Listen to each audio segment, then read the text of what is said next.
বজাত ফকীৰগঞ্জত গৰাখহনীয়াৰ তাণ্ডৱ চকুৰ পলকতে নদীত জাগল ৱাহাব বজাৰত জামে মছজিদ।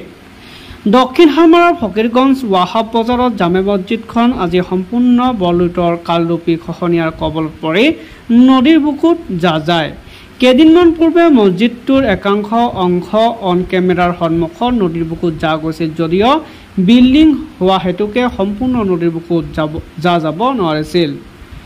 মছজিদটোৰ একাংশ অংশ নদীৰ বুকুত যোৱাৰ পিছত কেইবাদিন ধৰি বৰলুইতৰ প্ৰবল সোঁতত মছজিদটোৰ বিল্ডিঙৰ তলৰ মাটি খহাই নিয়াত অৱশেষত আজি মছজিদটো নদীৰ বুকুত যোৱাত নদীৰ মাজত প্ৰবল সোঁতত মছজিদটোৰ মিনাৰটো প্ৰত্যক্ষ কৰা যায়।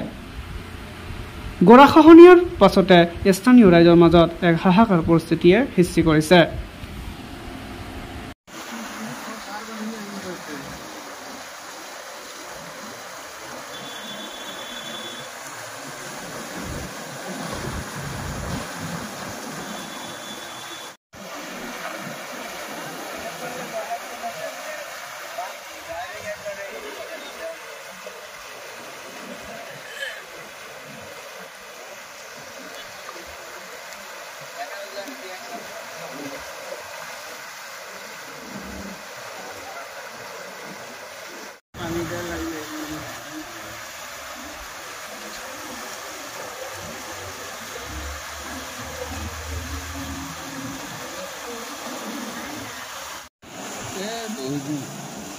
পানী ঘূৰাই নিলে যে বাইক যে পানী ঘূৰাই